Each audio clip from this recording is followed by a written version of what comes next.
The House of Mystery presents Inside Writing, the radio show where authors discuss their writing process in all genres.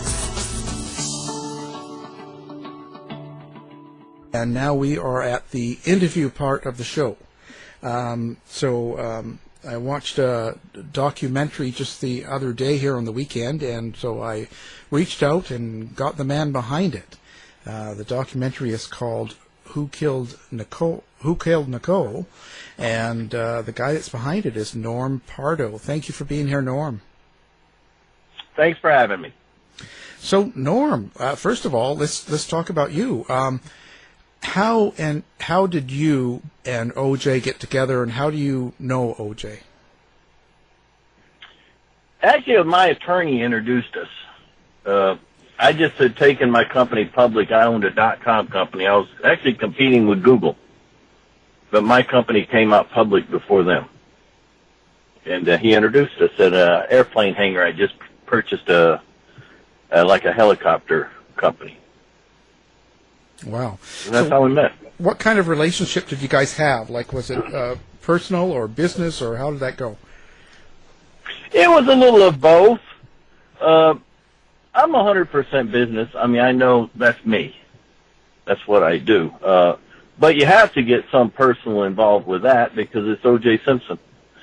There's a lot of emotions as well.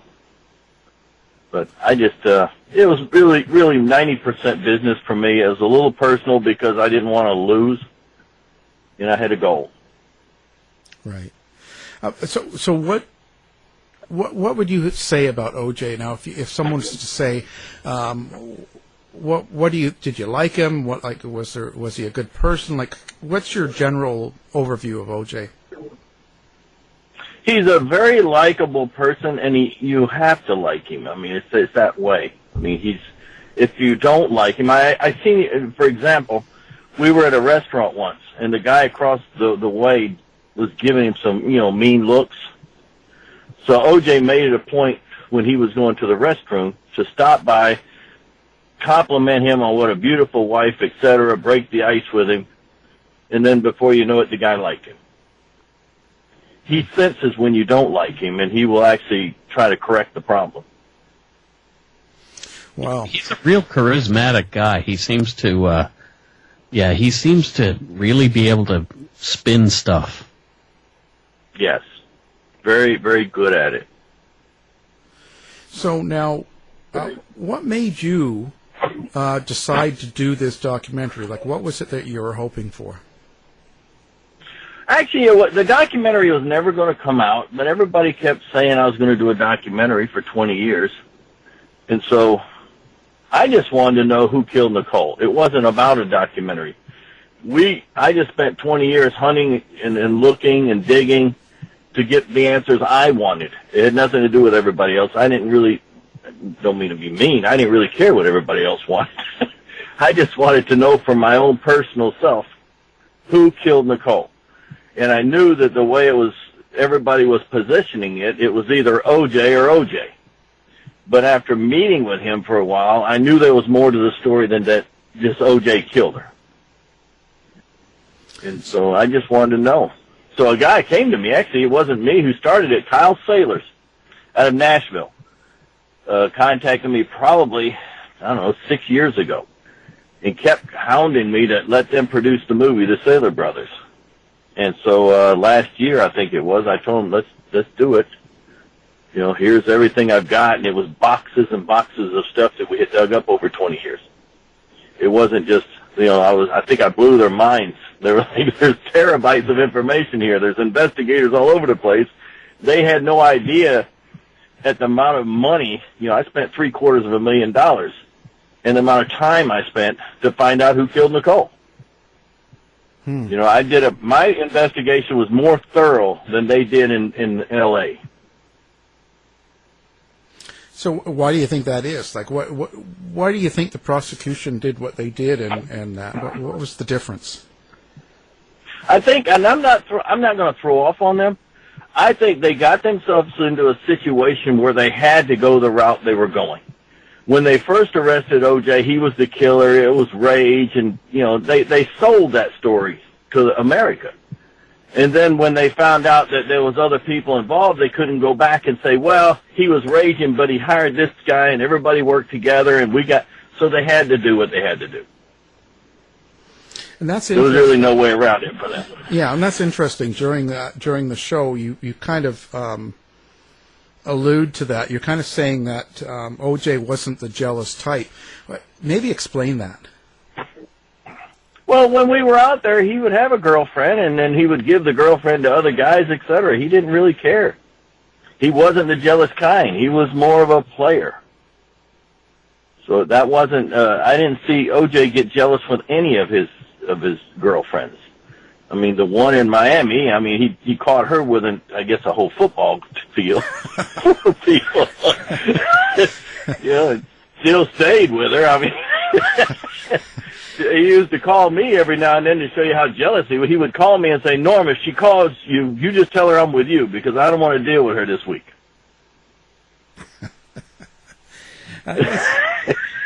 So, what was the relationship with Kardashians? Now, you kind of allude to that being back at the beginning, and that's kind of what set the whole thing in motion, perhaps. What was their relationship? The relationship was good with Robert at first. Robert gave O.J. a lot. I mean, I was amazed when we started digging how much he really did for O.J. Simpson. I mean, during his start of his career, with R&R, Radio and Records, etc. I mean, Radio and Records, you probably know them because you're in the radio business. Yeah. They were one of the founders. And here O.J. owned a share of that, a big chunk. There was only 3 partners in that when it started. And O.J. was one of them that Robert brought in with his brother. So he brought him into a lot of things that helped him. So I was, and then of course it got sour when O.J. took everything away from Robert, I believe. That's my opinion. Yeah. Robert gave O.J. everything he had, and O.J. took everything Robert had away from him. And there's a suggestion that he slept with... Allegedly. Yeah. Well, I have to say allegedly anytime you say anything with Kardashians has been my biggest problem. I mean, the entire world is so afraid of them right now. I mean, I got this straight from the top brass at the big networks. Because my movie talks about them in any way, shape, or form, they don't even want to talk about my movie. They're cute, though. They watch the movie, and they go, oh, my God, this is the definitive story. But we can't air it. which makes me, I laugh at them. So I think, what do you mean you can't air it? Well, we can't air it. But Robert's dead. Well, it doesn't matter. You have any idea how much power the Kardashians wield right now? Yeah. So they basically I'm banned in America. I'm finding I'm doing better right now. We're talking with a Canadian network who wants to air my movie. So in other countries, I'm good. It's just in America, we're banned because of the Kardashians. Yeah, you're banned because there's a freedom of speech in America. Well, that's the problem. I mean, that's the whole thing. You shouldn't be banned in America for wanting to, say what's, especially if it's just showing facts. But, in America, it's still, we're banned, we have a different way of banning people here. There's a freedom of speech in other countries, and then there's a freedom of speech in America. America gives you a freedom of speech as long as you say what they want you to. It's all about power. It's the bottom line. Yeah, it's the life, So we've come to the grips with that. I mean, I don't really care. I mean, my movie's still moving forward no matter what. I actually got a couple calls the other day from people who want to turn it into a theatrical movie. They want to bring it to life. There you go, live Broadway. Instead of yeah.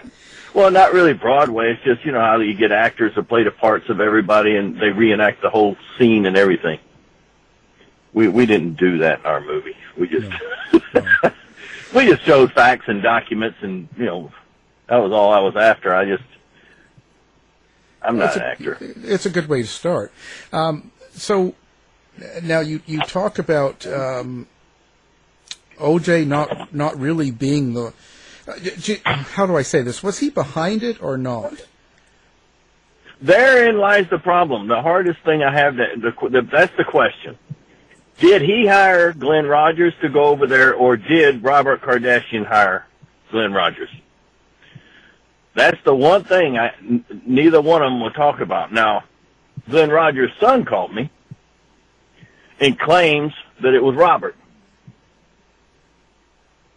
So, by the way, Glen Rogers actually, I guess, called him and wanted to know how I found out what happened that night when he hadn't told anybody. He called him from prison. Glen Rogers is on death row right now in Florida. Yeah. So maybe, do you want to talk about Glen Rogers? Like, who was he? How did he get involved in this? Glen Rogers is a bona fide serial killer. I mean, he killed a guy named Mark Peters, and then after he killed him in Ohio, I think it was, he went from there to California, and he was already wanted for killing Mark Peters in California, but he took Mark Peters' identification, he took his Social Security number and everything, and was working under the name of Mark Peters. That's why a lot of people couldn't put him at the crime scene, because he was going under the name Mark Peters and not Glen Rogers. So when they did a couple of the documentaries, they said, well, there's no way he could do it because he wasn't in town at the time. But he was. And we know this because we have his W-2 forms for his employer that stated that Mark Peters was working for him, and Mark Peters actually missed work the day right after Nicole died. Said a sealant in his apartment fell on him and he couldn't come to work. So, but the reason I got all the stuff was I got it from Glenn himself. I got Mark Peters' Social Security number, birth dates. I've got the Social Security number and birth dates to a lot of people that he had killed and are missing right now. So how did he get involved in killing Nicole and Goldman? From what I'm understanding, he was hired to just watch Nicole, just like the other gentleman was hired. There was a guy named William Was the first guy that was hired to follow Nicole and find out who was dealing drugs, etc. And then it switched over because that guy got arrested. He was actually arrested in Paula Barbier's car with a .22 caliber pistol, Nicole's diary with her whereabouts in it, a crack pipe, and something else. And in his testimony, he claimed that O.J. or Robert told him where to pick up Paula Barbier's car, where to get it, et cetera, et cetera. And I thought that was a great clue, because that put the odds of somebody stealing Paula Barbier's car and getting into an accident in her car with Nicole's whereabouts in it are 1,000,000,000 to 1, without somebody being part of it, either Robert or O.J. What do you think Robert's motive would be for having the killings happen?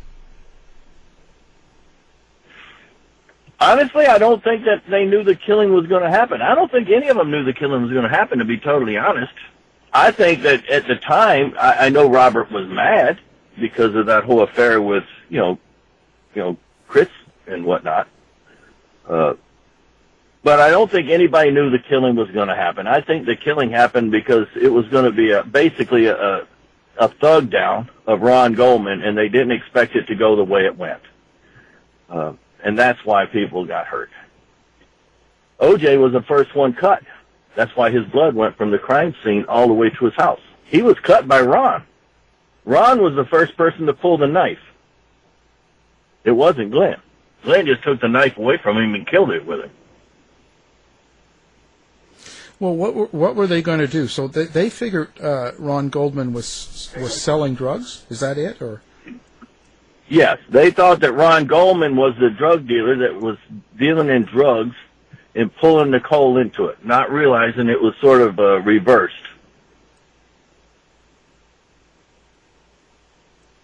So they thought that, we'll just go over and thug down Ron, and that'd be the end of it, and Ron would leave it all alone. But Ron, when he got pushed into the bushes, fought back. And that's what happened. I think that's honestly the only way it could have happened. The way O.J. was cut, he was cut on the outside of his finger. He wasn't cut on the inside of his finger. And when O.J. puts his finger in your face, that's what he did to me thousands of times, that same finger. He points it in your face and like he's yelling at you. That's what he does. And I think when Ron pulled the knife out, he cut him in that same finger. And O.J. ran home like a baby, which is what he would do. Every fight he's ever been in, he runs home. And left Glen there with Ron. And that's why Glen got so mad, because he wasn't paid to do that. He was paid to go over there and just be a backup thug. And he got lured into something that he wasn't paid for. You know, Nicole and Ron were killed 2 hours apart from each other. They weren't killed at the same time. We also proved that in our movie. So when he killed Goldman and threw him in the bushes, why did it happen with Nicole then? Why didn't he just walk away then? Well, what happened was O.J. had already left him there, and he got mad, he said this is from them. And he grabbed up one of the gloves, and he said that N-word wasn't going to leave him holding the bag, and he ran over and threw the thing over his fence. That's how the glove got over O.J.'s fence. And then he ran over the berm behind the house and was going to leave. And then he thought, okay, he didn't get paid, so he called Nicole and told her that he would have some nose sugar for her. And he said he did that so when she come to the door, she would have money on her. And he went back to get that, figuring he was going to get paid. And then when she came to the door, he just told her, let's do this around the corner. And they went around the corner where Ron was at, and he just got up behind her and slit her throat, took the money, and that was it. And her jewelry. And he said he pawned the jewelry in Vegas or Nevada somewhere. Now, have you talked to O.J. since all of this? No, he's really mad at me right now. He's always wanted to, he's never been, he's one of those kind of people, I didn't have nothing to do with it, you don't want to know what happened, let it go. That's what he's always told me. You don't want to know what happened, let it go. That's the reason I couldn't let it go. He should have told me I didn't do anything. Instead, he never said that. He said, you don't want to know what happened, let it go. So I knew he knew. And the problem is he's never been tried on conspiracy. He was only tried on the murder. So he could be retried. And I think that's why he doesn't want anything to come out. And I'm not mad at him. I don't really. I just had to know. Well, so you haven't heard what he thinks about all this, or any of the PR coming out about it? No, he won't talk about it. That's the way O.J. works. If he wants something to go away, he'll just shut up, and then it'll go away. He does that with anybody who gets him riled up. He just won't talk about it, and by not talking about it, they don't get his side, then it usually just goes away. But in reality, it doesn't make him look that bad. He wasn't there during either killing. I mean, he left before Ron was killed. I mean, they had already started fighting, but he did leave. And he never went back for Nicole because she was killed an hour and a half after he was already on a plane. Wow. So he doesn't see it that way. Yeah. Oh, well, so you don't think that he didn't really initiate it, it just sort of happened, is what you're saying? Yes, I think it happened because they scared Ron. That's why I got a lot of pushback, because, you don't ever say the victim was anything more than a victim. But, Ron was into a lot of things. All of his files are sealed because they said he was an informant. You can't open up Ron Goldman's files. So he was into a lot of things. Just like Glen Rogers' files are all sealed. He was an informant. Who were they informing for? Like, what were they doing? The most we could figure out is it's probably drug-oriented, because they were both dealing with drug people. Glen Rogers, I think in one of his letters, stated that's how he used to get away with things. He was an informant. If somebody was to be killed, he would just say, oh, I'll tell you, and he would point at somebody and say he did it, and as an informant, then he would just have to testify against them. He did that, I think, in Chicago with a gentleman who was convicted for murder. And the guy was sliced all up just like all of Glen Rogers' other victims. Sounds but like being an informant, you can do. Very, very bad guy. He doesn't like me much, to say the least. But I ain't worried about him. Yeah. Well, so what have you been getting for feedback on the documentary? People love the documentary. They're just amazed that there was so much hidden from them. You know, you have to watch it. You know, actually, everybody who's ever downloaded that movie watches it 4.5 times, which is incredible. You can't grab it the first time. The first time you'll see a lot of stuff in it, but then the second time you'll say, I didn't notice that. I didn't notice this. I didn't notice this. You know, one guy called me and said, I didn't notice the suicide note wasn't written by O.J. until I watched it the second time. Because everybody thought that, you remember the suicide note, that O.J. wrote it. But we compared all of the signatures and stuff, and we just showed it. There's no way O.J. Simpson wrote that suicide note. Wasn't his handwriting. Wasn't his signature. It was actually written by someone that was more of a child. Robert turned it in. Well, who do you think wrote it then? Well, I can't mention any of the Kardashian children. But Robert Kardashian is the one who turned in the suicide note and said, O.J. told everybody, you know, him to give it to you. But when you look at the signature, just look at the signature on the bottom of the suicide note. It's not even close to O.J.'s signature. And it hit me like a rock. And it took me a while. I was going through it, and I didn't pay attention to it. And then I was just looking at it one day, and I'm like, wait, this is not O.J.'s handwriting. I've got his signature on all my contracts. So I pulled them all up, and every one of them didn't match. And I've got O.J.'s probably 100 signatures, all different times. None of them even come close. Whoever signed the suicide note actually put a smiley face inside the signature. O.J. would never put a smiley face inside of his signature. So whoever it was a child. So, wow. Makes you wonder. Yeah. I would like to know if any of the Kardashians would know who actually wrote that note. It would be interesting to find that out. So you haven't talked to any of them? I would ever know. You haven't talked to any of them? No. They talked about me on their show. Oh. They were quite upset about me. They were like, oh, I can't believe that guy is bringing up all this stuff after all these years, blah, blah, blah. I'm like, well, it's not my fault. I'm not the one who did it. You know, O.J.'s the one who was bragging about breaking her vagina. It had nothing to do with me. I just had to put it in there. You know? Wow. I guess I could have left that part out, but if you leave out that part, then you would leave out the part that would make Robert mad. You had to find out, is there a reason why Robert would be mad? Would he have a motive?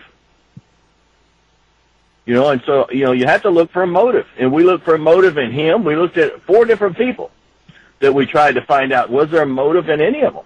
And Robert's the only one that actually came out with a lot of negatives between that situation that happened and then, which could have been a trigger if you look at the photograph taken of all the Kardashians and O.J. Simpson and Nicole and everything. I think it was April 1st, just before the murders.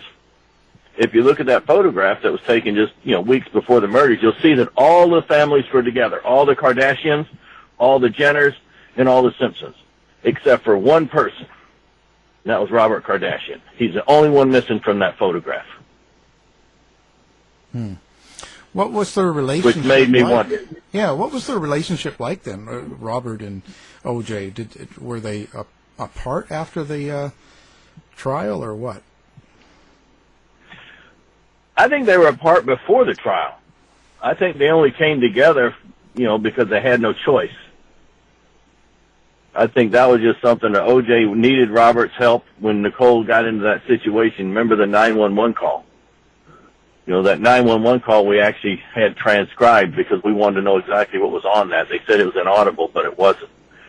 And all during the 911 call, O.J. was just yelling, I want the book, I want all the contacts, I want all your drug dealers and prostitutes that's hanging around with my children. And that's what he was after during the 911 call. It was clear. It's on the tapes. So I think when he got that book, because she told the lady on the 911, what did he do? He said, he just took my book. And it wasn't just a couple of days later that William Wass said that he was given that book and hired to follow Nicole. So I think he got the book. William Wass said that Robert Kardashian gave him the book.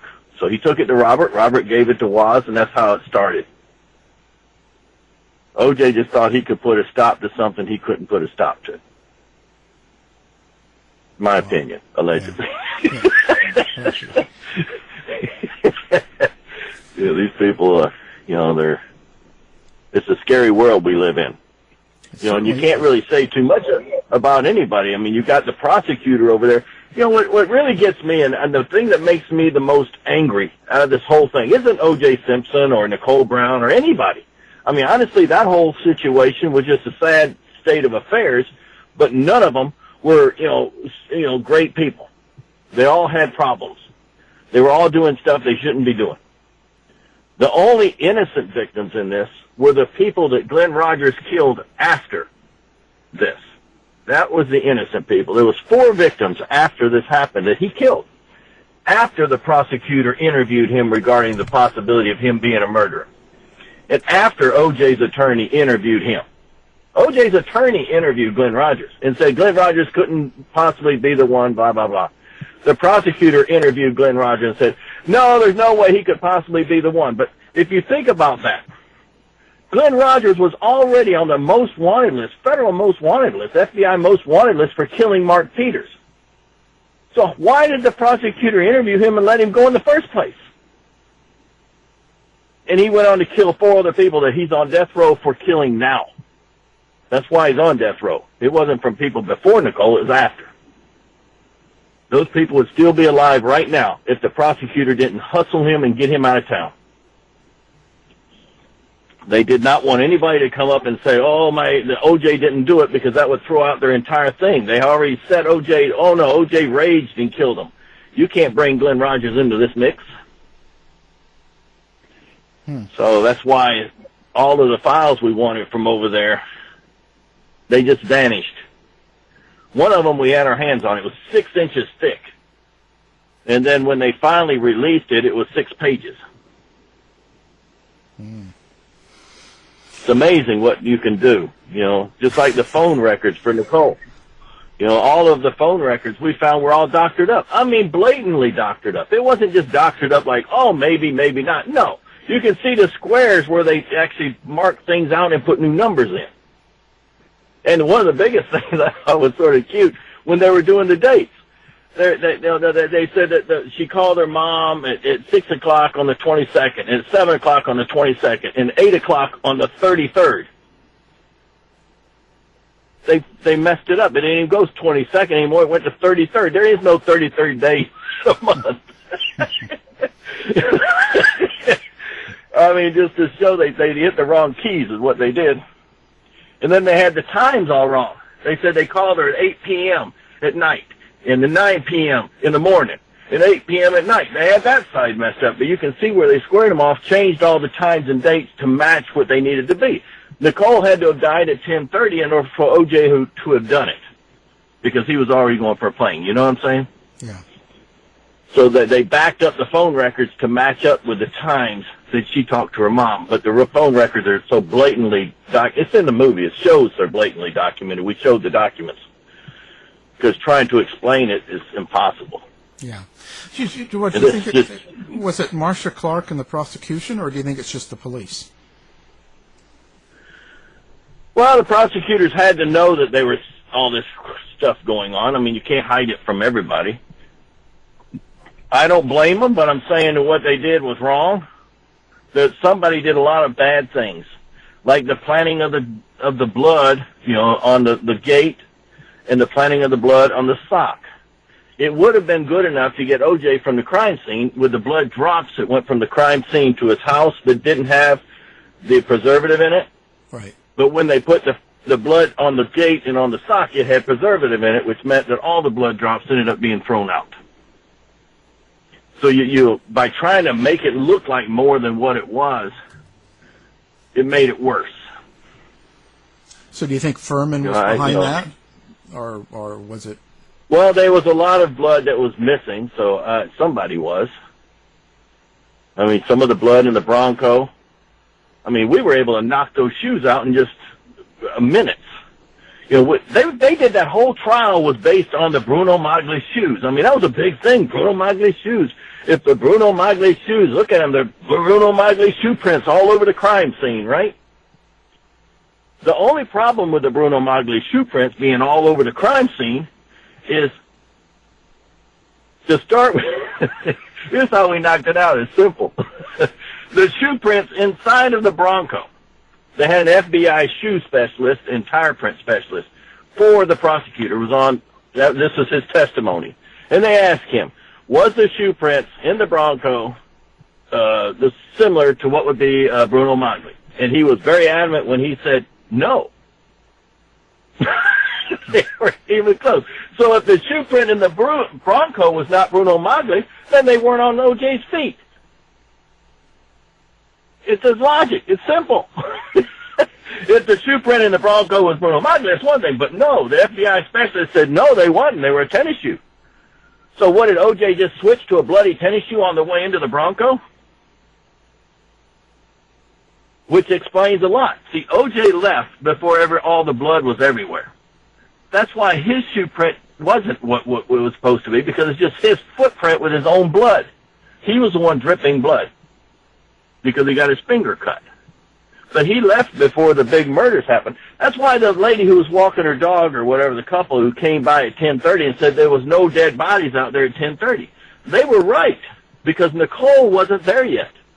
Ron was dead, but he was up in the bushes. There was no blood on the sidewalk from somebody being killed in the bushes.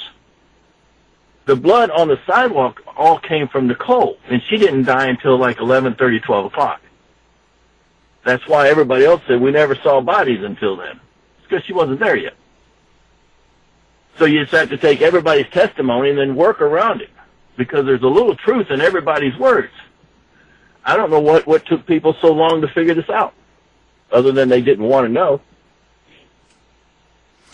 Well, I just have to wonder. So after all this happened, and OJ was on the kind of the defensive, and he started doing the things like, he wrote that book, If I Did It, and things like that. Did he not know that Glen Rogers was behind it? Well, yeah, he knew who had done it, but he didn't really write that book.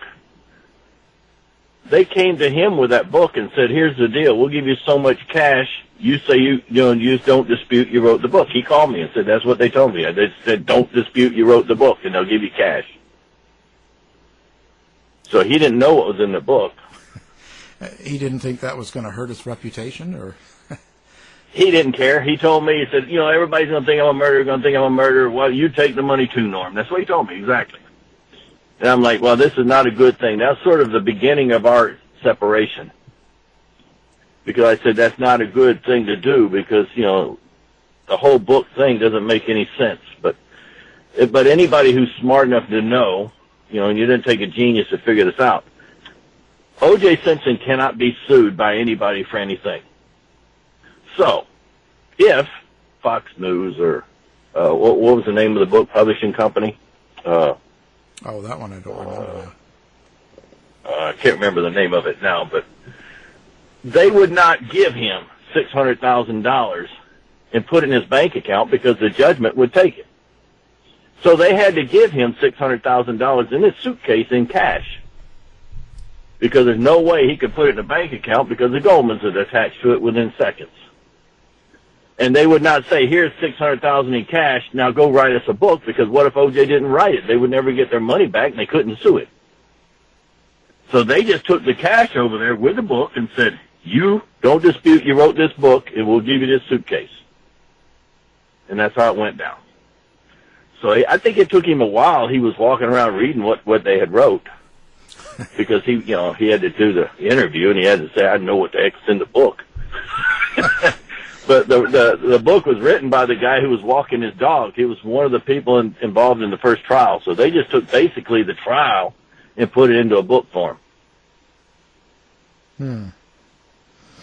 So Goldmans, what can you tell us about the Goldmans? You talk about them in the documentary. Yeah, they get mad at me every now and then. Well, we investigated them as well. You have to investigate everybody. I needed to know, what their affiliations were different people. And the more we investigated them, the more they don't have a really squeaky clean background, no more than anybody else does. I mean, Fred Goldman is married to a lady named Patty Glass, and everybody can Google this. Patty Glass, and Google Patty Glass and Marvin Glass. Marvin Glass was Patty Glass's husband. He was also part of a $100 million cocaine smuggling ring in Chicago. They got busted. And he was on trial when Fred Goldman ran away with her to California. So he was already on trial for being a Colombian, like it's a cartel member of some form. So they have a direct connection to that. And it's, so, do you think that that Goldman was actually Ron Goldman was selling drugs? Do you think, or anything like that, or do you think that was just kind of over talked about? I think he was, but I don't think it was from. He wasn't the dealer. He doesn't have the money. He didn't have the finances to be the dealer. You had to have somebody with more money and more finances and could get their hand on finances. And if you really watch the movie, I threw a couple hints on there because I don't want to go too far into it on who was the real dealer. Yeah. O.J. threw the first hint. I didn't, in the 911 call,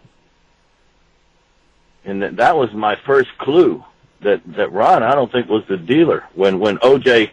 took Nicole's black book and said, "I want all the phone numbers to all of your prostitutes and drug dealers that's hanging around with my children." That was sort of my first clue. Great. And it took a while before I figured it out. See, Ron Goldman was on the way to a marina, but when he left the restaurant, he wasn't going there just to drop off glasses. He was going to drop off the glasses on the way to the marina. And nobody figured out how he got from the restaurant to Nicole's house. So there was no car, etc. There was a bunch of rumors that they found this, found that, but they never found a car. But the bottom line was, how did you get from there to the marina? The marina was 2.5 hour walk from the restaurant. There's no way Ron Goldman, Ron Goldman would leave the restaurant and say, "I got to walk to the marina and meet these guys there, and it's going to take me 2.5 hours. I'm going to walk over to Nicole, drop off her glasses, and go on over there." Until he wouldn't be there until 1 or 2 in the morning. Right. So he had a ride. He had transportation. And if you think about that, think about that. Here he is. He has transportation from the restaurant to Nicole's house. Now, if that's a good friend of his, and, oh, my God, Ron's being killed, the friend would at least call the police, wouldn't he? Right. And if it was a taxi cab, would he just drive off and say, "I ain't getting involved in this"? So what happened to his transportation? Whoever was driving the car, where did he go?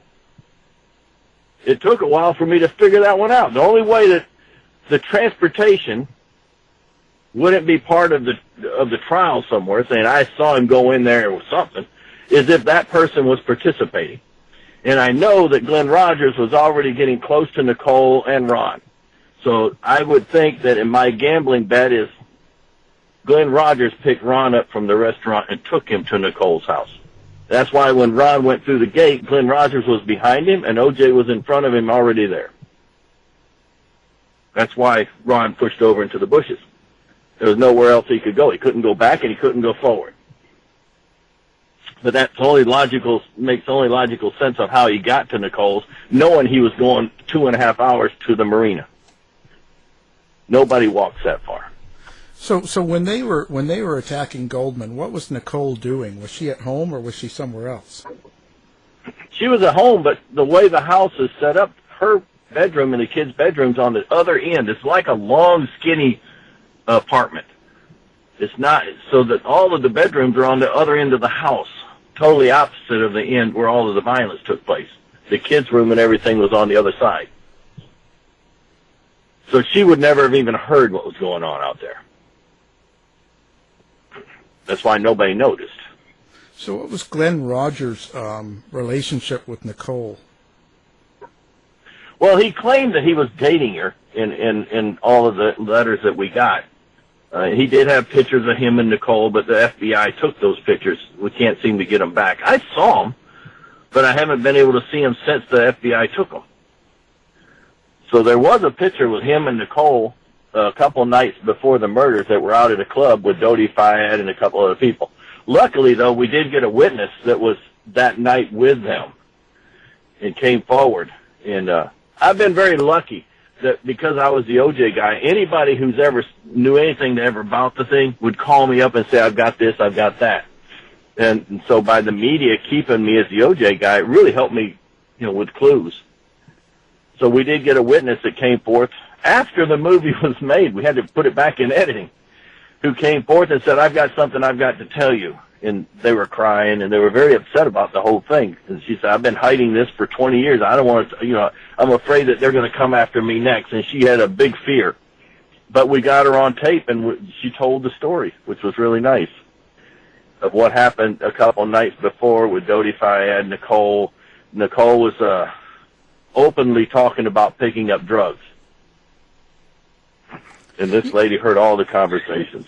Yeah, and that confused me a little bit. So what was Dodi Fayed's involvement with OJ or Nicole and all that stuff? Like, what are you suggesting by that? I was kind of not sure on that.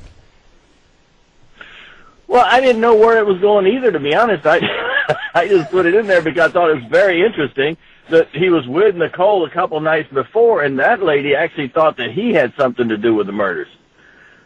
Because they were manhandling them, and they were supposed to pick Nicole up that night, the night of the murders, supposed to pick her and Nicole up and take them to Saudi Arabia or wherever they're from in their plane.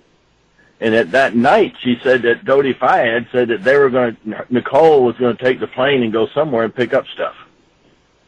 So I don't know if who knows, maybe Nicole was bringing the models and stuff around for Dodi to, as a treat.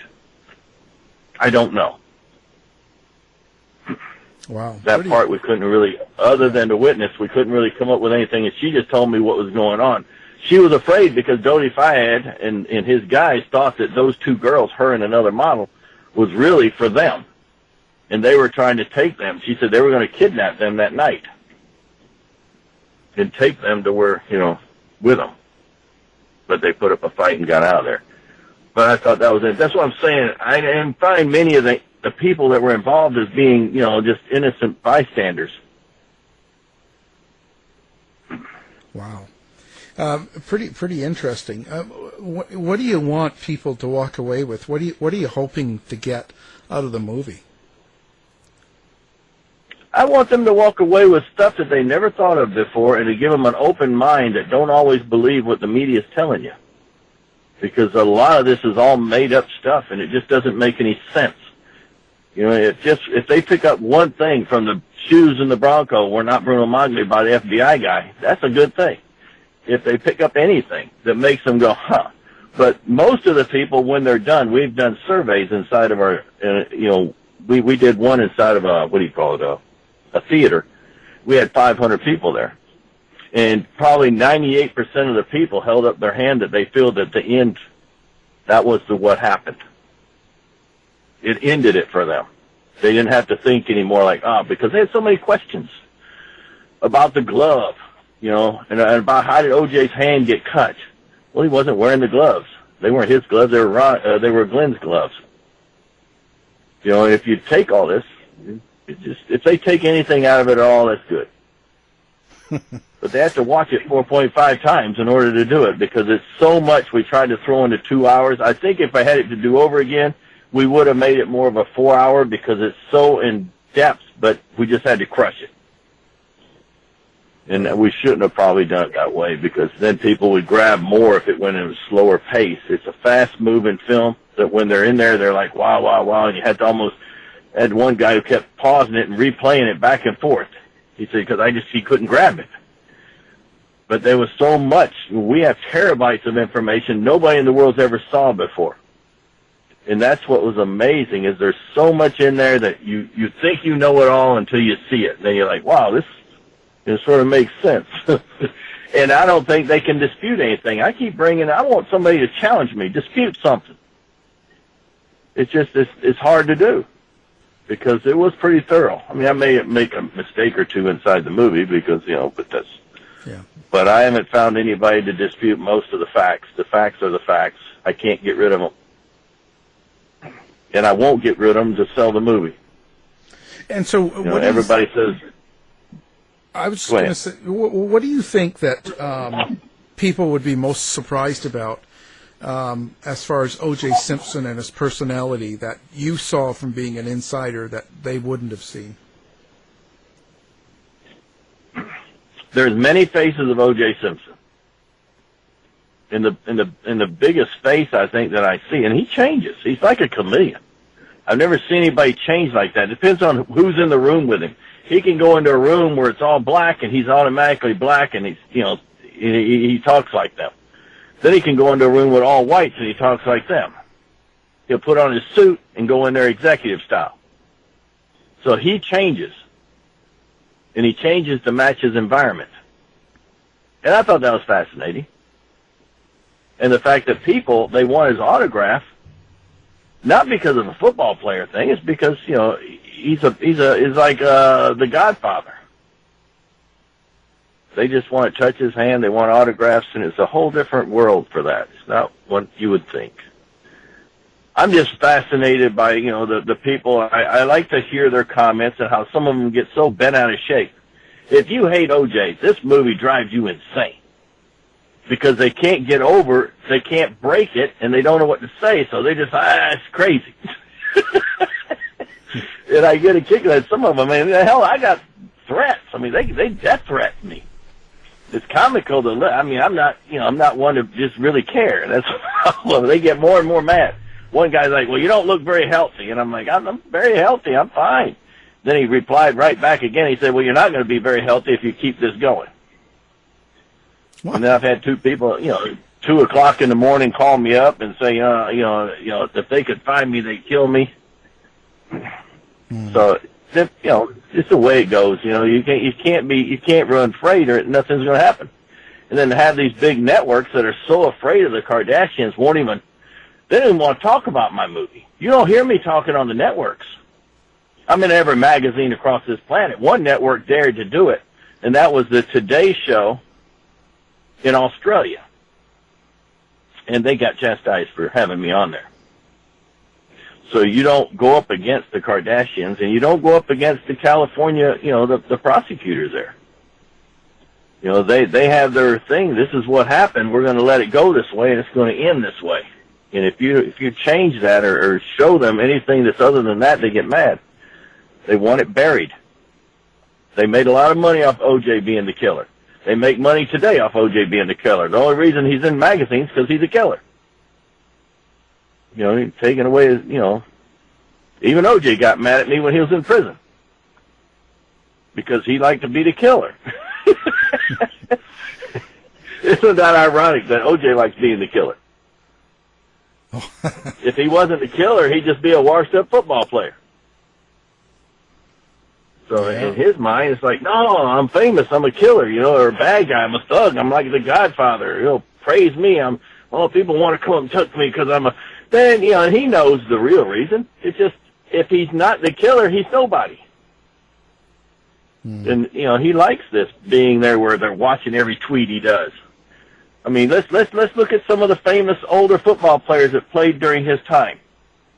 Their tweets. How many followers do they have? We can look at a couple of them, both their followers. So it's just a difference in personalities. OJ has learned to live with this. He doesn't really care. He's like, nah, I don't care. So he doesn't want anybody to rock the boat. Right now, he can come out and say what he wants, and the media will pick it up. The negative with me is, well, I knocked some things out of there, and he didn't like it too much. When he was in prison, everybody made money off of these, tabloids. And OJ made money off of it. I remember one time he said he sold a story about his girlfriend to one of the, I'm not going to say which tabloid. They gave him a couple $1,000. He didn't do it. He had his girlfriend call the tabloids and say they were fighting, blah, blah, blah. And he said he got enough money off that story to buy his lawn furniture. So when he was in prison, I think he had planned on just coming out with a story every week, and that would pay, put money on his books. But while he was in prison, I was doing the stories every week, and he wasn't making any money. So he told his friends, Norm's cutting out my income. I'm like, well, my stories, I'm just doing my own thing. I tried to help him. I gave him a brain tumor. Figured that would be okay. Well, so what's next for Norm now? Norm Pardo, what are you going to do now with all this? Yeah, I think what's next is the book. I think everybody's hounding me to write a book because the movie is so in-depth that it needs to be in book form so that you can slowly absorb it. So there needs to be a companion book. So I'm out there right now talking to a few people about doing the companion Who Killed Nicole book that goes way more in-depth on the crimes and shows more stuff so people can absorb it better. Because I've got terabytes of stuff that didn't make it to the movie. I got 70 hours of O.J. footage that never made it in the movie. Mm. The movie was really just based on that. It didn't show O.J. for what he is. There's like I say, there's two sides of O.J. One thing about O.J., though, is he's not a Mr. Tough Guy like he wants you to think he is. I've had him so mad trying to get him angry at me, so I figured he'd try to beat me up. It didn't work. He'd yell at me, and then I'd yell back, and he'd move on. So I'm like, this is not who you think he is. Just like Vegas. The only reason he was all mean and tough in that room is because he had those guys with him. That's what he does. He'll get a couple guys, go in there, thug somebody out. They usually just start, OJ, that's the way it goes, and he leaves with the guys, and that's the way it is. Just like with Nicole. He brought Glenn. It's no different. It's just the way he is. But if anything breaks out inside the room, OJ's the first one out.